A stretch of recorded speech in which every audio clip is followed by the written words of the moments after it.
fucked up anything, then it's fine. Go ahead. It's real life. Yeah, it's like whatever. It's like no kids are gonna watch this. So. Hello everyone. So this is Mark, my co-star from Come Dine with me. He did. Which day were you on?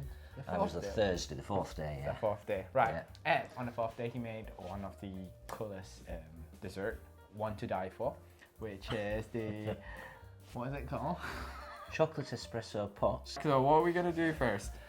Well, first, this is the fun bit. I've got Okay. some really dark chocolate, very high percentage cocoa, 90% cocoa. And guys, you gotta get it from Waitrose, you see? Right. Posh, you know. Oh yes. I only get it from Aldi. It's really just... Right. I can actually break them. scoop. Don't stab yourself again. Again, yeah. I'm very impressed with the food that you made that day, because I didn't know you can cook so well, Mark. Right. Really.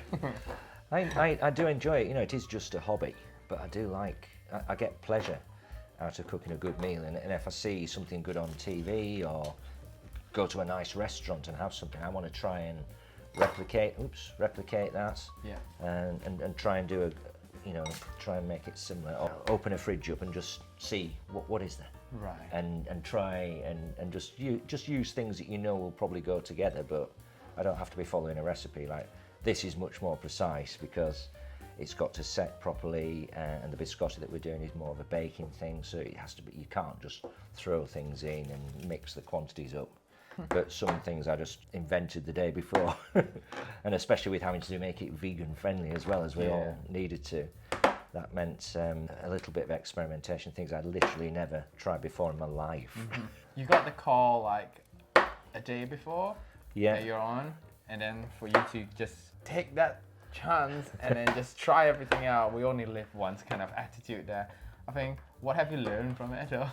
Yeah, always think a bit longer and don't make quick decisions. Yeah, it literally was. It was 7 p.m. on the Saturday night before we started our week. 7 p.m. I got the phone call saying that somebody had dropped out. Would I make up the numbers? Yeah. And I had to decide immediately. It wasn't like On the call itself? oh yeah, Oh god. oh yeah. Within 30 seconds, I had to decide. All right. So there was no.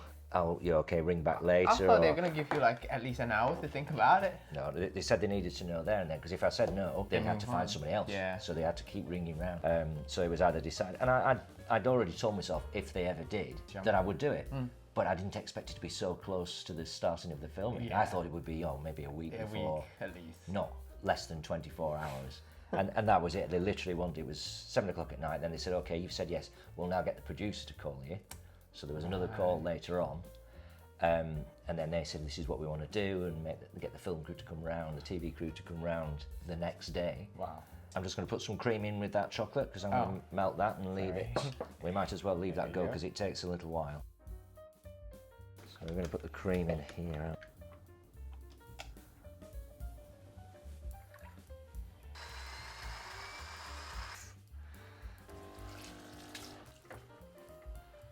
So we use the big bowl. Look at how nice it is. Oh, even that's. Again, I don't have a problem with having more booze.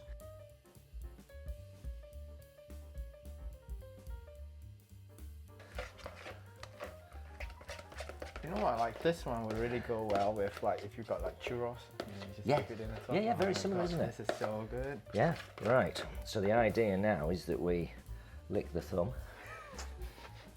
An important part of the... Got one pair of hands. Yeah, I love Quite chopping enjoyable. legs. So that and the chocolate, which we... It's so good you're here.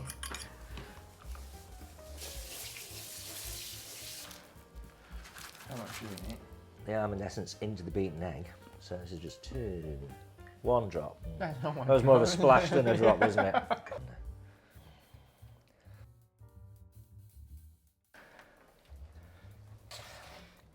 The women were so annoyed with me when I wasn't wearing cycling clothes. I was annoyed with you as well. I was like, Damn, I dressed up like a hooker that day. I was like, what the hell was I dressed up? If you were like a hooker, you'd be broke. I know, I really broke one. Consistency, it's quite firm, it's not wet, you can see it's not really. Who on that night itself do you think is the best cook? I think, when I was comparing, it was a lot to do with the styles of food everybody did. Certainly yourself and Sophia, you were using, things that you've been brought up with and skills and recipes that you'd learned through your family. And that's the whole point, isn't it? You're hosting a dinner party, you're not just trying to cook the best meal and then disappearing like a chef. You never see him. Exactly. You're there, you're the host, you're getting conversation going, you're making it a fun evening, you're sharing information about yourself and how you got here and why you wanted to do the evening. And I think that was the thing, everybody did that. Who do you think is the worst cook? Well, I think we all know who the worst cook was.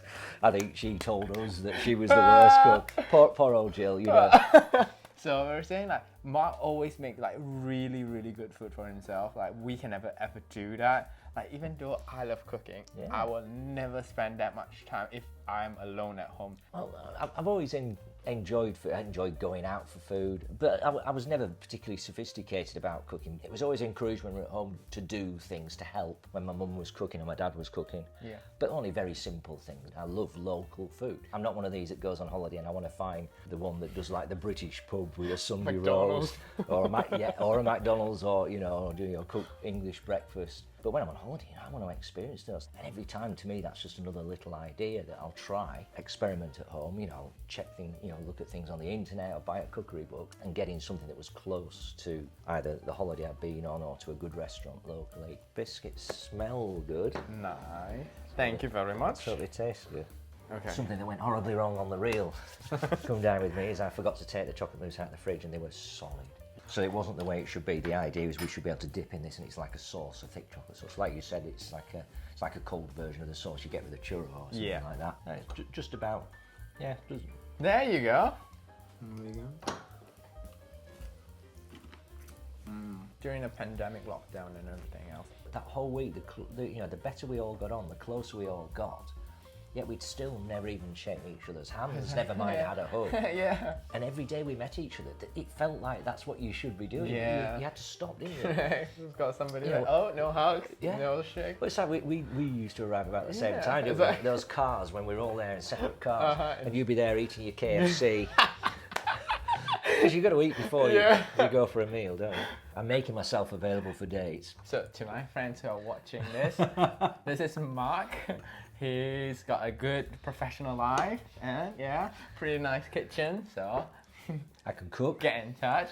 Or if you're living somewhere in maybe like Malaysia and if you want a visa, Mark is your person. It's a long way to come.